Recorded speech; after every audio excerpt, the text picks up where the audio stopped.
बघा, ही मराठीची 2013ची जी प्रश्नपत्रिका आहे त्यामध्ये कुठले प्रश्न आले होते, काय प्रश्न आहेत ते आपण बघणार आहोत. सर्वात आधी आहे आपल्याला यामध्ये उतारा आलेला होता. एक उतारा आहे मराठीचा. बघा उतारा काय आहे. फ्रेंच माणूस आपल्या स्वतःच्या भाषेवर बेहद प्रेम करत असतो. भाषा ही त्याची प्राणसखीच. तो जगतो किंवा झुलतो हे तिच्यासाठी. हिचे पुत्र आम्ही, हिचे पांग फेडू असे तो केवळ कवितेत म्हणत नाही, तर तिच्या संवर्धनासाठी आणि प्रसारासाठी तो मिशनरी वृत्तीने झटतो आणि झगडतोही. आता तुम्हाला मी आणखी एक गोष्ट सांगितली होती की ज्यावेळेस तुम्ही प्रश्न सोडवणार आहात उतार्यावरचे, तर आधी काय करायला सांगितलं होतं मी तुम्हाला? प्रश्न वाचून तुम्हाला घ्यायला सांगितलं. वाचायला सांगितले होते. बघा 31 ते 34 साठी जे प्रश्न आहेत ते आधी तुम्ही वाचून घ्या. म्हणजे फक्त प्रश्न वाचायचे, पर्याय अजिबात वाचायचे नाही. हा ना? प्रश्न आहे, भाषेला लेखकाने कोणती उपमा दिली आहे? भाषेच्या संवर्धनासाठी आणि प्रसारासाठी झटणारा माणूस लेखकाला कोणत्या देशात भेटला? जर्मन पंडिताचं अन्य कोणत्या भाषेवर प्रेम आहे? आपली भाषा इतरांनी शिकावी म्हणून जगभर प्रसार करणारा देश कोणता? ओके. आणि आता आपण त्याबाबत बघूया. फ्रेंच माणूस आपल्या स्वतःच्या भाषेवर बेहद प्रेम करतो. भाषा ही त्याची प्राणसखी. तो जगतो किंवा झुलतो तिच्यासाठी. हिचे पुत्र आम्ही, हिचे पान तोडू असे केवळ कवितेत म्हणत नाही, तर तिच्या संवर्धनासाठी आणि प्रचारासाठी तो मिशनरी वृत्तीने झटतो आणि प्रसंगी झगडतोही. सांगा आता या प्रश्नांची उत्तर आपल्याला पहिल्याच एवढ्या शब्दांमध्ये सापडली. काय आहे? सांगा बरं. जर्मन भाषेच्या संवर्धनासाठी आणि प्रसारासाठी झटणारा माणूस लेखकाला कोणत्या देशात भेटला? फ्रान्स. अजून पुढे वाचावं लागेल, त्यासाठी उतारा पुढे वाचून घेऊया. आपण अर्धात वाचलाय, याच्यावरून तर फ्रान्स येतं, पण पुढे उत्तर जरा उतारा वाचू म्हणजे लक्ष देईल. नवीन शब्दकोशात समाविष्ट करून घ्यायचा, एखादा नवीन शब्द शब्दकोशात समाविष्ट करून घ्यायचा असेल तर त्याच्यासाठी सर्वोच्च फ्रेंच अकादमीची मान्यता मिळवावी लागते. सर्व प्रकारच्या अग्निपरीक्षातून पार पडल्यानंतर त्या शब्दाला शब्दकोशात मानाचं स्थान मिळतं. भाषा हे संपर्काचं एक साधन आहे, तेव्हा भाषेच्या अभिमानाने माणसाने माथेफिरू होऊ नये हे खरं, परंतु त्याचबरोबर भाषा ही समाज पुरुषाच्या जीवनाला चेतना देणाऱ्या रक्तासारखी आहे. ती दूषित होणार नाही याकडे लक्ष पुरविणे आवश्यक आहे. फ्रेंचप्रमाणे जर्मन लोकांनाही आपल्या भाषेविषयी प्रेम आहे. आपली भाषा इतरांनी शिकावी म्हणून त्यांनी जगभर केंद्र काढले आहेत, परंतु त्याचबरोबर अन्य भाषांवरही त्यांचं प्रेम आहे. जर्मन पंडितांचं संस्कृत भाषेवरही प्रेम सर्वज्ञात आहे. संस्कृतचा अभ्यास भारतापेक्षाही जर्मनीत अधिक होत असावा. आता आपण पहिला प्रश्न बघूया. भाषेला लेखकाने कोणती उपमा दिली? माथेफिरू माणसाची, समाज पुरुषाला चेतना देणाऱ्या रक्ताची आणि दूषित रक्ताची. पहिला पर्याय माथेफिरू माणसाची उपमा दिली. भाषा हे संपर्काचं एक साधन आहे, तेव्हा भाषेच्या अभिमानाने माणसाने माथे फिरू होऊ नये हे खरं, परंतु त्याचबरोबर भाषा हे समाज पुरुषाच्या जीवनाला चेतना देणाऱ्या रक्तासारखी आहे. आता सांगा.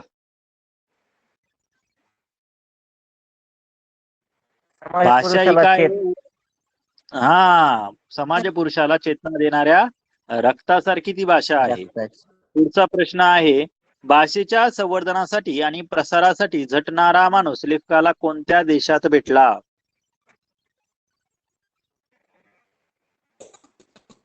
फ्रान्स मध्येच भेटला ना? फ्रान्स. पहिल्या तिसरी ओळ बघा.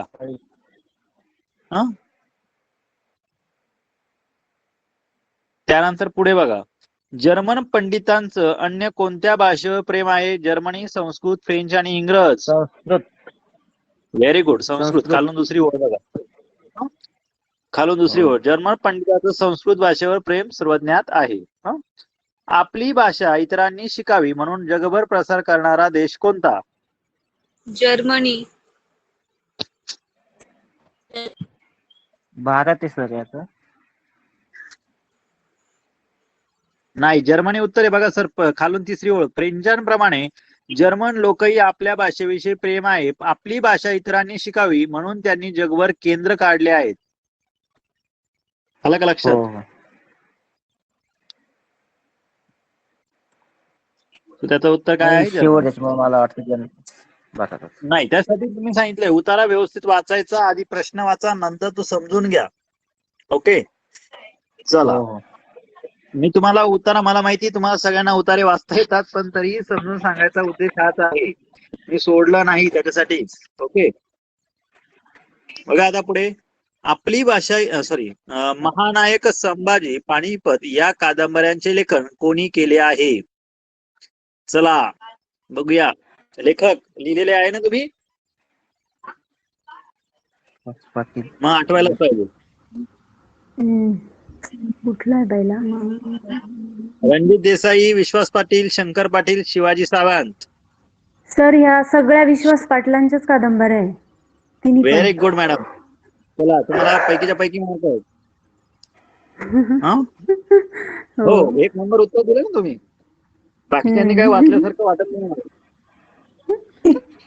बाकीच्यांनी काय नोटबुक मध्ये फक्त लिहिलं का? विश्वास पाटील फक्त एकाच मॅडमांना भेटले, बाकीच्यांना कोणीच नाही भेटले का?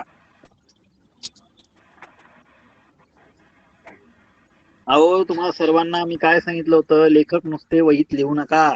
ते लिहून झाले का सकाळी थोडेसे उठल्यानंतर वाचायचे. नाश्ता चहाचा घेतो ना, त्याच्याबरोबर थोडासा लेखक आणि त्यांच्या कादंबऱ्यांचा आस्वाद घ्या.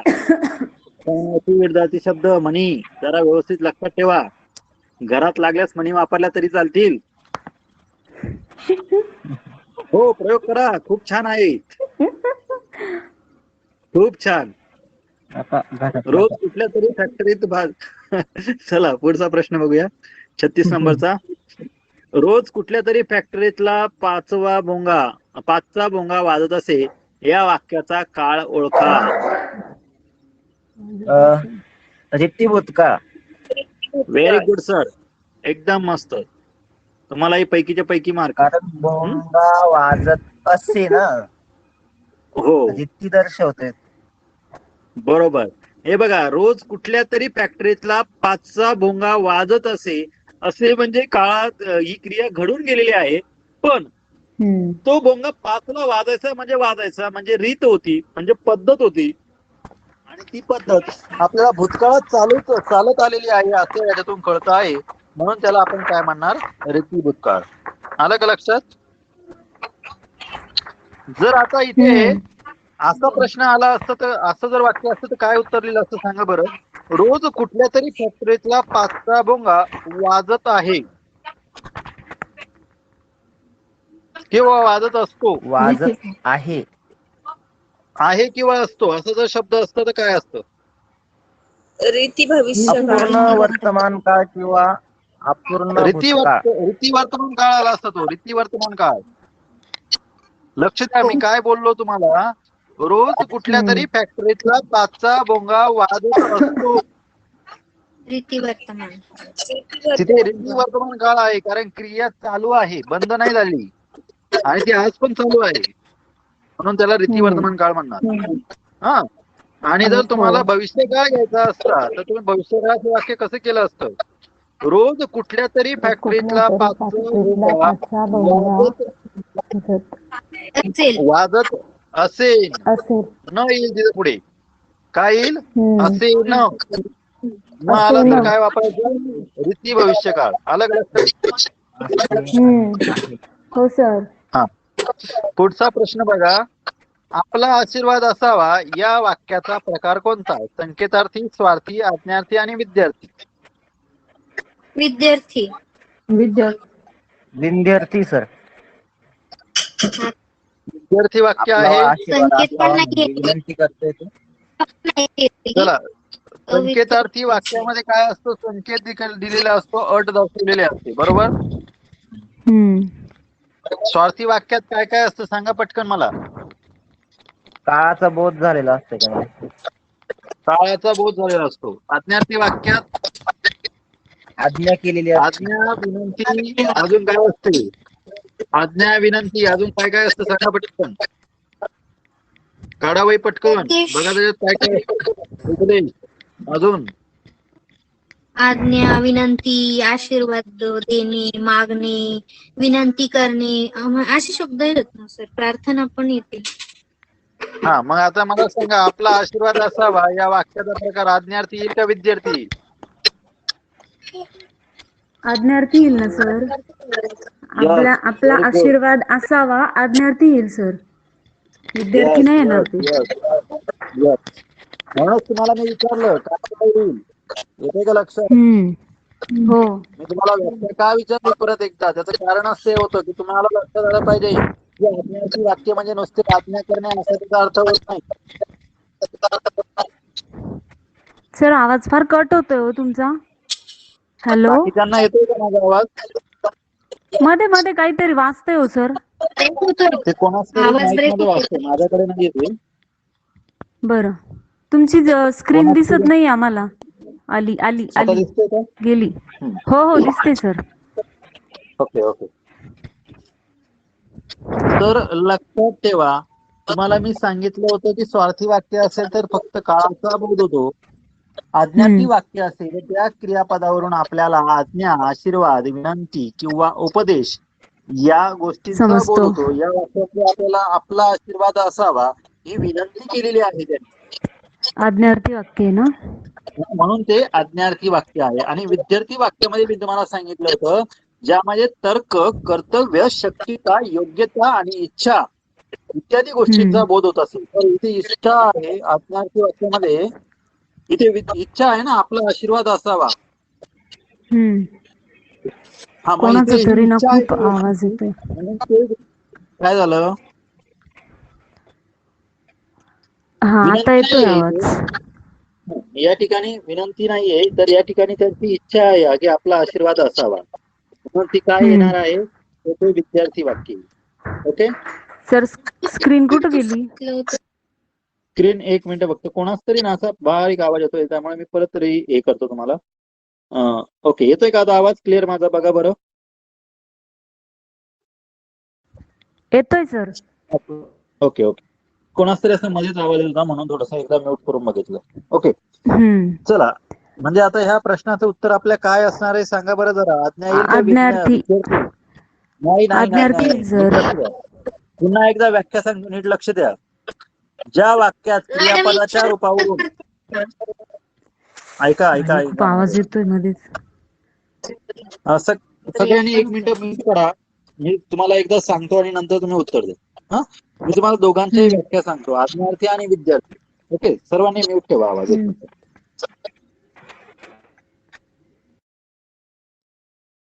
हा, लक्ष द्या. आता कोणाच तरी आवाज येतोय या ठिकाणी. बघा, प्रश्न असा आहे की आपला आशीर्वाद असावा, या ठिकाणी विनंती केली आहे की इच्छा व्यक्त केली आहे, ते सांगा मला आधी.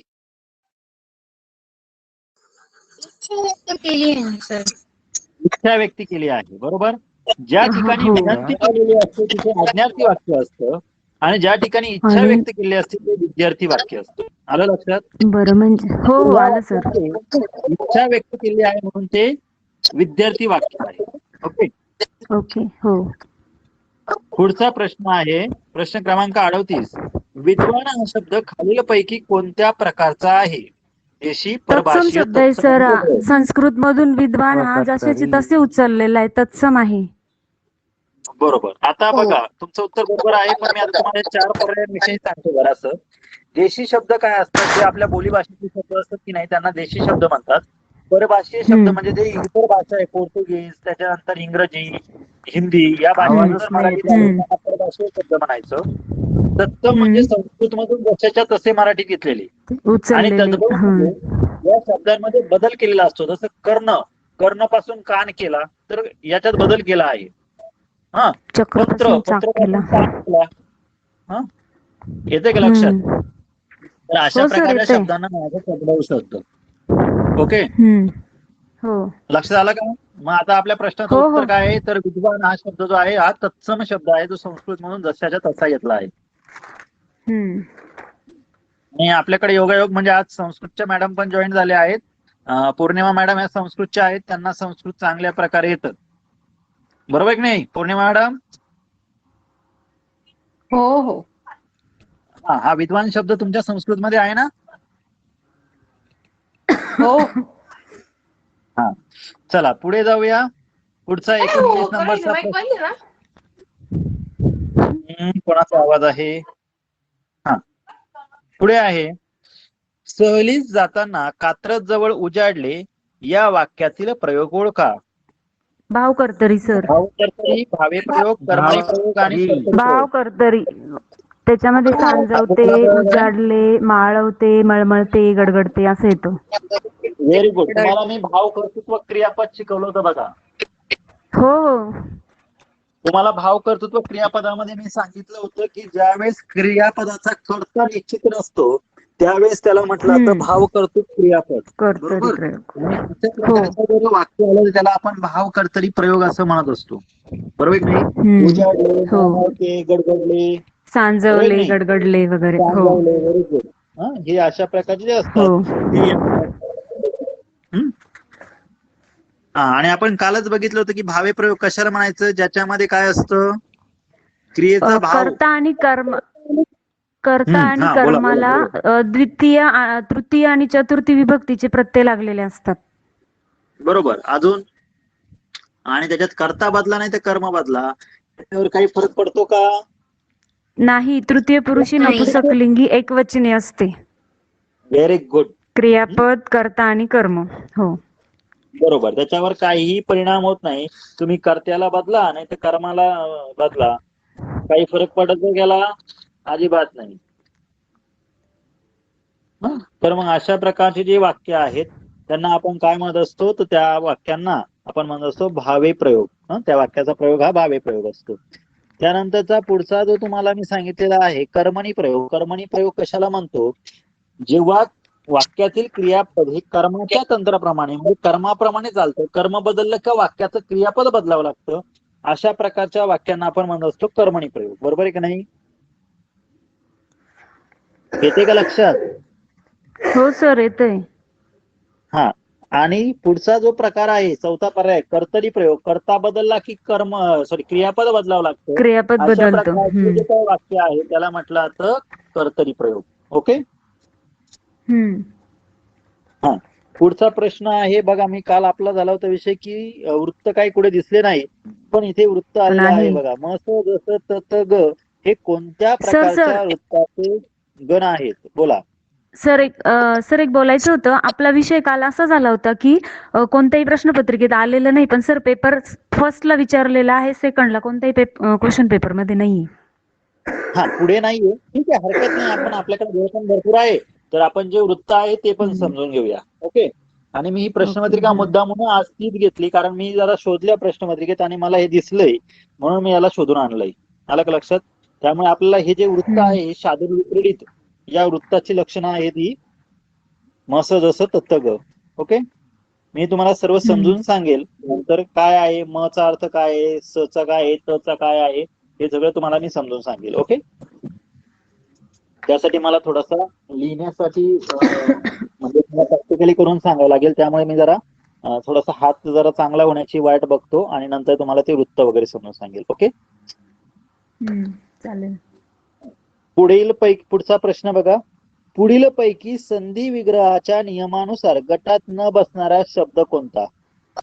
आता आपण संधी शिकलेलो आहे, तर तुम्हाला या ठिकाणी बघा जे संधी शिकले आहेत त्यांना लगेच आठवेल याचं उत्तर. दुर्जन. दुष्काळ, दुसरा पर्याय. दुर्जन, निष्कारण आणि निष्फळ. दुर्जन येईल सर, दुर्जन. दुर्जन. का या सगळ्यांमध्ये श आहे म्हणून? नाही, इथे ना विसर्ग संधी होते बाकी तिघांमध्ये पण. Very good. मग दुर्जनची काय संधी सर? दुर्जनची संधी कोणती? व्यंजन असते ना दुर्जनची पण. या सगळ्यांची संधी विसर्ग संधीची सर. विसर्ग अधिक व्यंजन असंच आहे दुर्जन. कशी होईल सर? वर आलेला आहे. दू अधिक काळ अशी फोड होते. दू अधिक काळ, दूच्या पुढे दोन टिंब आणि काळ अशी फोड होते. दुर्जनची दू अधिक जन अशी फोड होते. निष्कारण, निष्कारांची नी अधिक कारण अशी फोड होते. आणि निष्फळची सुद्धा नी अधिक फळ अशी फोड होते. मग आता यामध्ये वेगळा काय काय आहे हे जर आपल्याला बघायचं असेल तर आपल्याला यावं लागेल आपल्या मराठीच्या व्याकरणाकडे, जे तुम्हाला यातून शिकवेल की कुठला वेगळा आहे. कुठे गेला आपला तो मराठी व्याकरण, संधी कुठे गेली ती संधी, विसर्ग संधी जी आहे ती संधी,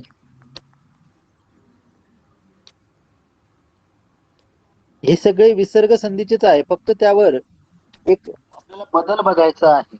काय बदल होत होते, फोड कशी होती ते बघायची आपल्याला त्याच्यामध्ये.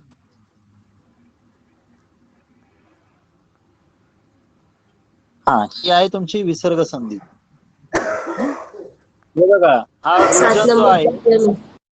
बघा मी तुम्हाला जो सांगितला बघा, दुर्जनची फोड कशी होती, त्याच्यामध्ये विसर्ग आहे आणि विसर्ग र संधीचं हे उदाहरण आहे. हा, दूच्या पुढे काय होतो, याची फोड होताना याचा नियम असा आहे, विसर्गाच्या मागे अ किंवा आ खेरीज कोणताही स्वर असून पुढे जर मृदू वर्ण आले तर विसर्गाचा र होऊन संधी होते आणि या प्रकारच्या संधीला विसर्ग र संधी म्हटली जाते. आलं लक्षात? आता बाकीच्या ज्या, तुमचं उत्तर दुर्जन हे बरोबर होतं, पण तुम्ही जे त्याच्यासाठी स्पष्टीकरण देत होते ना, ते स्पष्टीकरण चुकीचं होतं. आणि आपण जी श बघतोय बघा, हे जे शब्द आहे बाकीचे, विसर्गाच्या मागे ई किंवा उ असून पुढे जर प ख प फ यापैकी कोणतेही वर्ण आले तर त्या प्रकारच्या विसर्गाचा श होतो आणि मग ही जी संधी होती त्या प्रकारच्या संधीला काय म्हटलं जातं, ही विसर्ग संधीच आहे, पण त्या ठिकाणी श येतो या शब्दांसाठी. आलं का लक्षात? तुमचं उत्तर बरोबर होतं, फक्त स्पष्टीकरण काय होतं, चुकीचं होतं. म्हणजे मृदू व्यंजन आलं तर त्याचा र होतो ना सर? हो, येतंय का लक्षात सर्वांना? हो हो. बोला.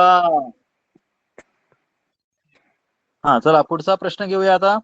नागनाथ कोतापल्ले यांच्या पुढील पैकी कोणत्या साहित्यकृतीला राज्य शासनाचा पुरस्कार प्राप्त झाला आहे? सांगा.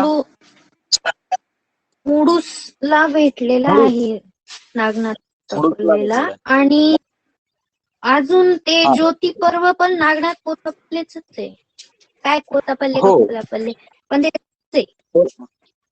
ओके ओके, कोल्हापल्ल्यांचंच आहे ते, पण पुरस्कार मात्र मुडूस या कादंबरीसाठी मुडूस. साहित्य कृतीला भेटलेला आहे. पुढचा प्रश्न. पुढील पैकी अशुद्ध शब्द ओळखा. नाविन्य, प्रतीक्षागृह, परीक्षा, आध्यात्मिक. नाविन्य. नाविन्य, व्हेरी गुड. नाविन्याची वेलांटी ही दुसरी पाहिजे होती बीची. दुसरी विलांटी पाहिजे सर. हो बरोबर. पुढचा प्रश्न आहे 44. जयंताने मध्येच विचारले कोण होते या काय विचारलं? जयंताने मध्येच विचारले कोण होते या वाक्यात किती विरामचिन्ह आली आहेत? 3. स्वल्पविराम, अवतरण चिन्ह आणि प्रश्नचिन्ह. Very good. स्वल्पविराम, त्यानंतर एकेरी अवतरण चिन्ह आणि प्रश्नचिन्ह असे एकूण 3 अवतरण चिन्ह आलेले आहेत. व्हेरी गुड, मस्त. पुढचा प्रश्न आहे. पुढील शब्दाचा समानार्थी नसलेला शब्द ओळखा. अश्व. अश्वचे वारू, तुरुंग हे जे आहेत हे समानार्थी शब्द आहे. शाखामृग शब्द नाही. असलेला विचार शाखामृग हे नाही. आणि या प्रश्नाचं म्हणजे उत्तर हो. माझा खूप आवाज येतोय. येतोय का आवाज? आवाज येतोय का? हो हो हो येतोय, आणि पण ह्या खूप सारा गोंधळ होतोय. काय झालं? गोंधळ बोला. काय गोंधळ झाला कोणाचा? बोला बोला, कोणाचा काय गोंधळ झाला? सर्व संघच सारखेच एक संघच बोलताय ना, आवाज येत नाही क्लिअर कोणाचाच. आता येतोय का? माझा आवाज येतोय का तुम्हाला मॅडम? हो येतोय. हा, या ठिकाणी बघा, जो काही हा शब्द आहे वारू, हय, तुरुंग, हे सगळे शब्द तुमचे घोड्याचे समानार्थी शब्द आहे. अश्व, अश्व म्हणजे घोडा, त्याची ती समानार्थी शब्द आहे. शाखामृग हा वेगळा शब्द आहे. आलं का लक्षात? ओके. अजून कोणी काही प्रॉब्लेम आहे का? अडचण असली तर बोलत चला. तसं नाही समजलं परत विचारलं तरीही काही अडचण नाही. आपल्याला थोडासा 1 मिनिटाचा जास्त वेळ लागेल, त्यापेक्षा जास्त वेळ लागणार नाही. ओके, चला पुढचा प्रश्न बघायचा का? हो. बघा, सगळ्यात महत्वाची गोष्ट, समजलं नाही तर नाही म्हणा, काही फरक पडत नाही, बरोबर की नाही? सो त्याच्यासाठी तुम्ही तुमचं स्वतःच विचारलं पाहिजे की नाही समजलं तर शेवटी आपण आपल्याला समजलंय का नाही हे फक्त आपल्यालाच माहित असतं, दुसरं कोणालाही माहित नसतं. हे लक्षात ठेवा.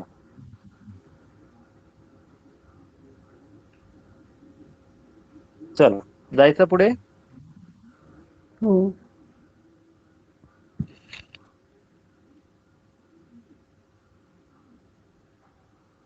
ओके, पुढचा प्रश्न आहे, काय कविता दिलेली आहे, वाचा कविता सगळ्यांनी मनात.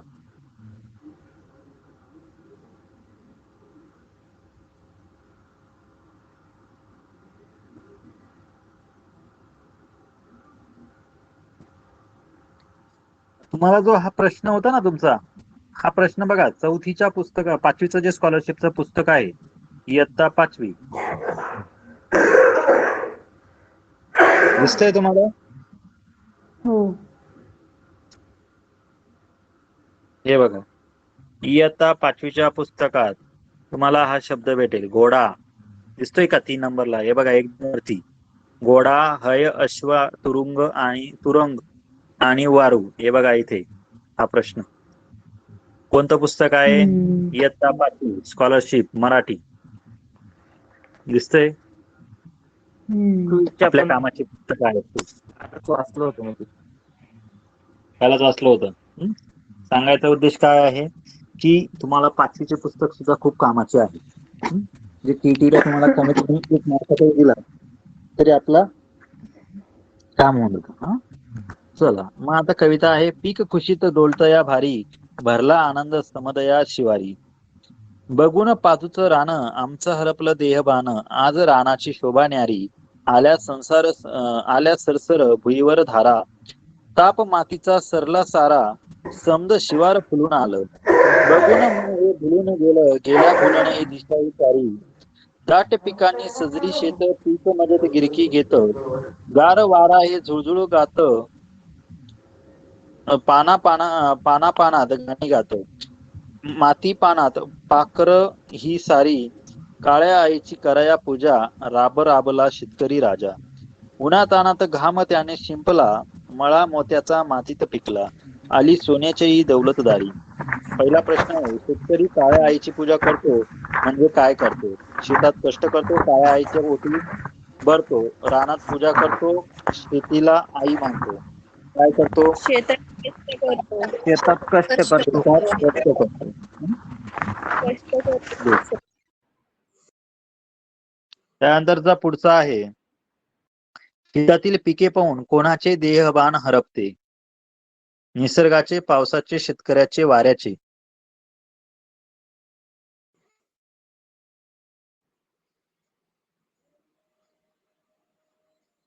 चार नंबरच्या ओळीत उत्तर दिलंय बघा. शेतकऱ्याचे. Very good. पुढचा आहे, कवितेतील मोत्याचा मळा या शब्दाचा समर्पक अर्थ कुठला?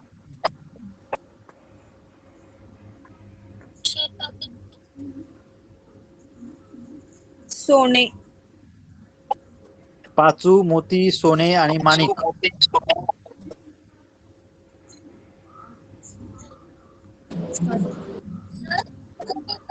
बोला.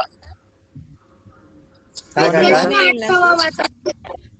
पर्याय खर्च बोलले सर तुम्ही. एकदा परत बोला. प्रश्न क्रमांक 48, कवितेतील मोत्यांचा मळा या शब्दाचा समर्पक अर्थ काय? पाखरे, जरा, शेतातील पीक आणि संपत्ती. शेतातील पीक. पुढे आहे, कवितेत कोणत्या अनमोल हरित रंगदर्शक रत्नाचे नाव आले आहे? कवितेतील कोणत्या अनमोल हरित रंगदर्शक रत्नाचे नाव आले आहे? पाचू, मोती, सोने आणि माणिक. मोती. पाचू. पाचू येईल सर, पाचू. पाचूचं रान म्हटलंय ना तिथं. हो, पाचू येईल. तिसऱ्या ओळीत. आलं का लक्षात? तिसऱ्या ओळीत बघा, बघू मग पाचूचं रान. पाचूचं रान. म्हणून आपलं उत्तर काय असेल? पर्याय क्रमांक पहिलं. 1. एक. लक्षात ठेवा, मोत्याचा रंग हरित नसतो कधीच. तुमचं कन्फ्युजन दूर करण्यासाठी सांगतो. मोती हरित रंगाचा नसतो, त्याच्यामुळे ते उत्तर येणार नाही. म्हणून आपलं उत्तर आहे 5. ओके. पुढे आहे प्रश्न क्रमांक 50. जहाल या शब्दाचा योग्य विरुद्धार्थी शब्द ओळखा. त्याचं उत्तर आहे पर्याय मवाळ. ज्यांनी इतिहासचं पुस्तक वाचलं असेल त्यांना हा शब्द पटकन आठवेल. बरोबर. जहाल गटाचे कोण नेते होते सांगा बरं पटकन? लोकमान्य टिळक. बरोबर. त्यांचा जहाल गट होता. आणि मवाळ गटाची लालबाल पाल. ओके. लाल पडले कुठले होते? जहालचे होते. आणि मवाळचे कोण होते बरं? अर्ज विनंत्या करून त्यांना असं वाटत होतं की आपण अर्ज विनंत्या केल्या की सरकार आपली मागणी मान्य करेल. त्या गटाचे नेते कोण? न्यायमूर्ती गोविंद रानडे, बरोबर नाही? गोपाळ गणेश आगरकर तेच होते ना? हा, ज्यांनी इतिहास वाचला असेल त्यांना आठवेल. चला पुढचा प्रश्न बघूया. पुढचा प्रश्न आहे, पुढील म्हण पूर्ण करा. पदरी पडले झोंब, हसून केले गोड. हे त्याचं उत्तर आहे. म्हणून तुम्हाला सांगितलं होतं जरा म्हणी वाचा आणि त्याचा वापर घरात पण करा. म्हणजे घरात रामायण महाभारत झाल्याशिवाय राहणार नाही. असं काही नाही. असं काही नाही. हसू काही रामायण महाभारत होईल का नाही माहित नाही, पण हसणार खूप, एवढं मात्र नक्की. चला पुढे जाऊया. खूप मस्त म्हणी आपल्याकडे. ज्या सामासिक शब्दात दोन्ही पद हे महत्वाची नसून त्यातून तिसऱ्याच पदाचा बोध होतो असा बहुर्वी समास. बहुर्वी समास. तिसऱ्या पदाचा बोध होतो.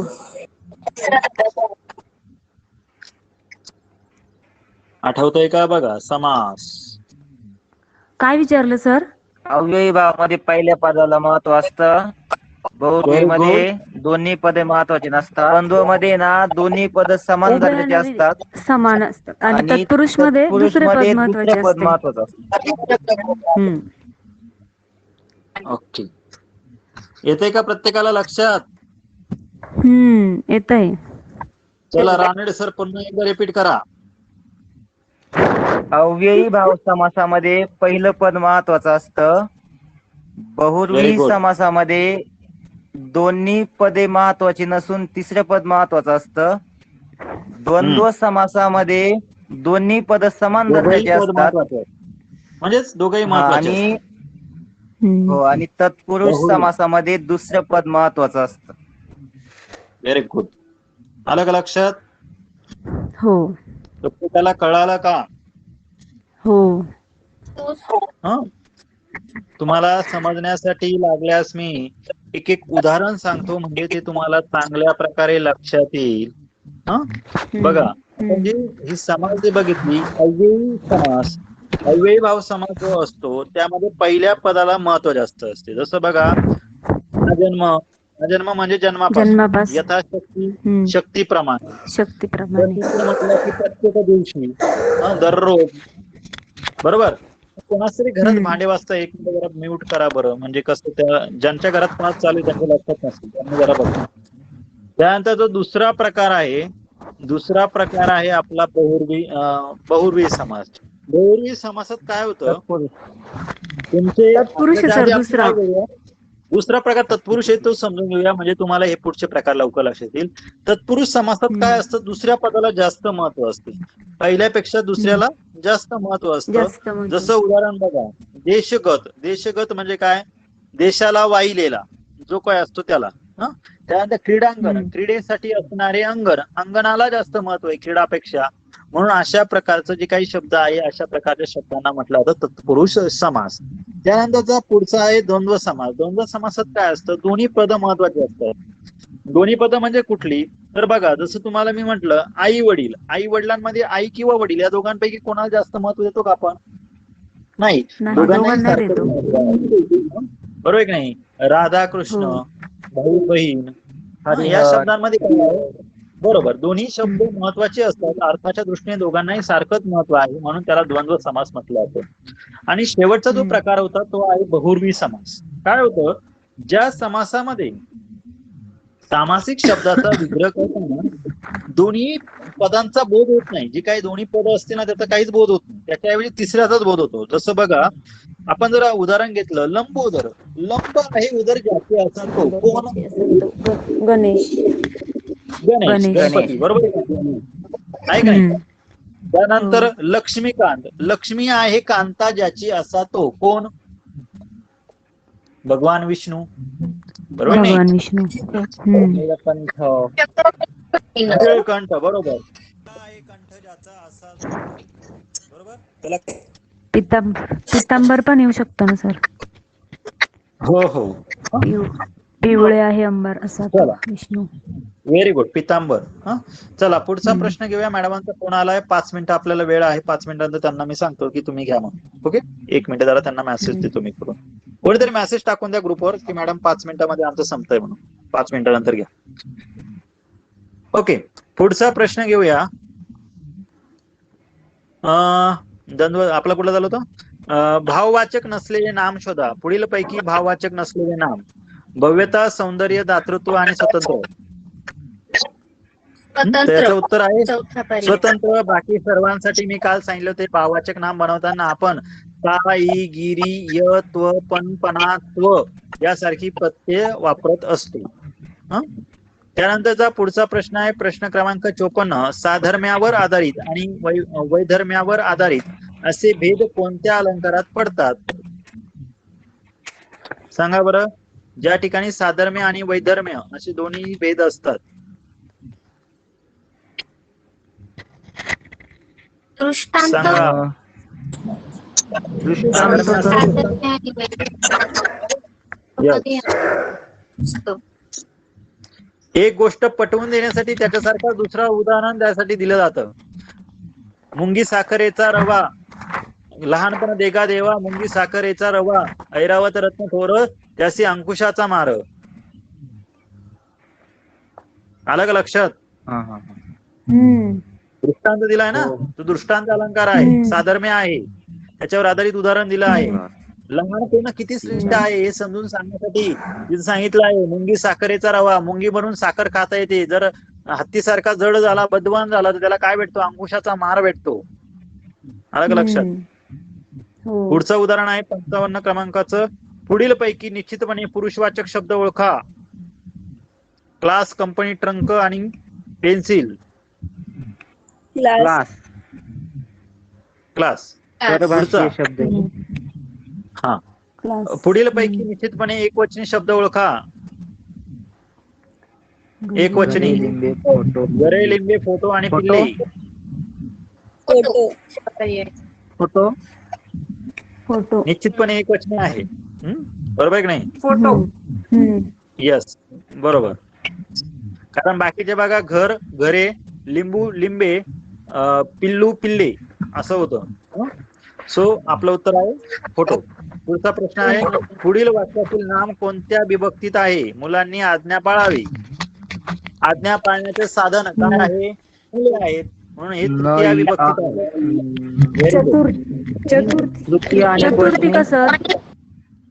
अहो नाही, तृतीय बघा, साधन मुलांनी आज्ञा पाळावी. नी तृतीय अनेक वचनी. ने, अशी, निही, अशी, इशी. बरोबर ना? कुठल्या विभक्तीत येतो? तृतीयामध्ये येतो ना? तृतीय का? तृतीय साधन आहे. हो, बरोबर आहे. हो. पुढे, नोकरीसाठी केलेला अर्ज हा कोणत्या प्रकारच्या पत्रलेखनाचा प्रकार आहे? तर ते व्यावसायिक पत्र असतं. व्यावसायिक. त्याच्या पुढचा पुढील पैकी कठोर व्यंजन कोणते? च आहे हे च. कठोर व्यंजन कारण ग हे मृदू व्यंजन आहे. Very good. ड हे अनुनासिक आहे आणि द पण हे मृदू आहे.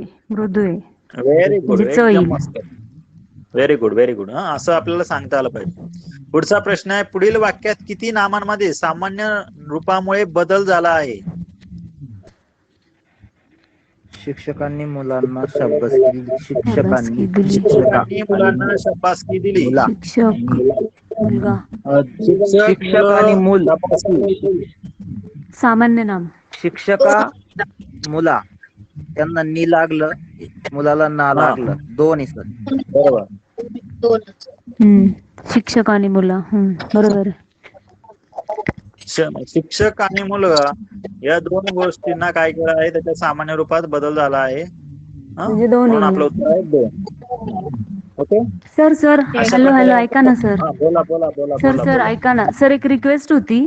जर बोला. संधी जर परत एकदा घेता आली तर. सगळं समजलंय, फक्त संधी थोडस कन्फ्युजन आहे मला. नक्की घेऊया मॅडम, काहीच अडचण नाही. मी तुम्हाला सांगितलं आपल्याकडे खूप वेळ आहे, आपण नक्की घेऊया, काहीच अडचण नाही. ओके ओके हो. ओके. थांबूया आपण इथे. मॅडमांनी तुम्हाला लिंक टाकले असेल, त्यांच्या लिंकवर तिकडे जॉईन करा. ओके. आणि ही रेकॉर्डिंग सुद्धा तुम्हाला अवेलेबल असेल, तुम्ही कधीही ऐकू शकतात ही प्रश्नपत्रिका. Okay. Bye. Have a good sleep.